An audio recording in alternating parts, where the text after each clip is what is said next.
motivated, then it feels happy. கல் தோன்றி மண் தோன்றா காலத்து முன் தோன்றிய மூத்த குடி தமிழுக்கும் தமிழர்களுக்கும் கேட்கிறார்கள். கால்பந்து உலகில் CR7 என்ற பெயர் கேட்டவுடனே கோல்கள், வெற்றிகள் மற்றும் உலகத்தை கவரும் திறமைகள் நினைவுக்கு வரும். கிறிஸ்டியானோ ரொனால்டோ டோஸ் சாண்டோஸ் அவேரியோ ஒரு சிறிய தீவிலிருந்து உலகின் மிக சிறந்த கால்பந்து வீரராக உயர்ந்த மனிதர்.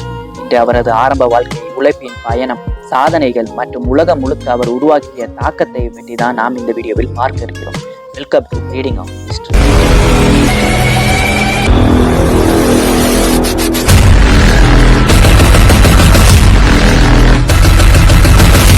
கிறிஸ்டியானோ ரொனால்டோ 1985 பிப்ரவரி 5ஆம் தேதி மடைரா என்ற போர்ச்சுகலின் சிறிய தீவில் பிறந்தார். அவரது தந்தை ஜோஸ் டினிஸ் அவேரியோ ஒரு மது போதையாளர் மற்றும் குடும்பம் மிக வறுமையில் வாழ்ந்தது. அவரது சின்ன வயதில் இருந்தே ரொனால்டோவுக்கு கால்பந்து மீது பேரார்வம். 8 வயதில் அண்டோரின்கா என்ற உள்ளூர் கிளப்பில் விளையாட தொடங்கினார். 12 வயதில் தனது குடும்பத்தை விட்டு லிஸ்பனில் உள்ள ஸ்போர்ட்டிங் CB அகாடமிக்கு சேர்ந்தார். அந்த வயதில் ரொனால்டோ ஒரு நாளைக்கு பல மணி நேரங்கள் பயிற்சி செய்து தனது வேகம், சக்தி மற்றும் ட்ரிபிளிங் ஸ்கில்ஸை மேம்படுத்தினார். 2003 ஸ்போர்ட்டிங் CBக்கு எதிராக ஒரு நட்பு போட்டியில் விளையாடிய ரொனால்டோ சார் அலெக்ஸ் ஃபெர்குசன் கவனத்தை ஈர்த்தார். அந்த போட்டியில் இருந்தே மான்செஸ்டர் யுனைடெட் அவரை ஒப்பந்தம் செய்தது. 18 வயதிலேயே ரொனால்டோ பிரீமியர் லீக்கில் தனது வேகம், நுட்பம் மற்றும் அற்புதமான கோல்களால் ரசிகர்களை கவர்ந்தார். 2008 அவர் பாலோன் டி ஓர் விருதை வென்றார். அதுவே அவரது உலக வெற்றியின் ஆரம்பம். 2009 ரியல் மேட்ரிட் ரொனால்டோவை உலக சாதனைக்கு விலைக்கு $80 மில்லியன் கொடுத்து வாங்கியது. இங்கேதான் அவர் தனது கால்பந்து வரலாற்றை எழுதினார்.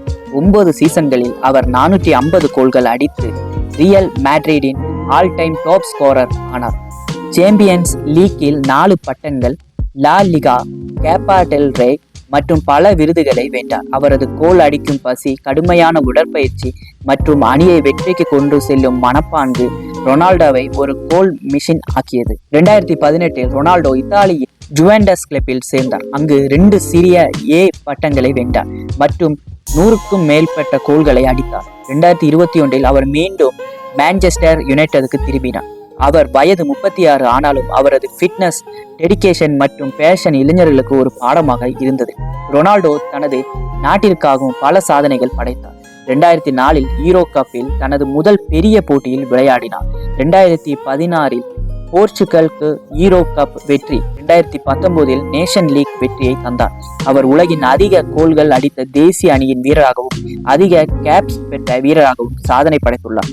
ரொனால்டோ வெறும் விளையாட்டுக்காரர் அல்ல, அவர் ஒரு பெரிய பிலந்த்ரோபிஸ்ட். குழந்தைகள் மருத்துவமனைகளுக்கு கோடிகள் நன்கொடையாக வழங்கினார். பல தொண்டு நிறுவனங்களுக்காக பங்களித்தார்.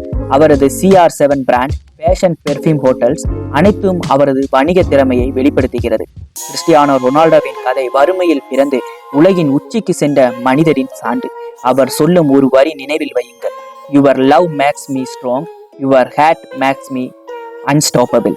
இது வெறும் கால்பந்து கதையல்ல, இது கடின உழைப்பும் தன்னம்பிக்கையும் இருந்ததால் எதை வேண்டுமானாலும் சாதிக்கலாம் என்பதற்கான உதாரணம். இதை போன்று வரலாற்று மிக்க சுவடுகளை பற்றி தெரிந்து கொள்ள ரீடிங் ஆஃப் ஹிஸ்டரி சேனலை சப்ஸ்கிரைப் செய்து பெல் ஐகானை கிளிக் செய்து வைத்திருக்கிறோம். நன்றி.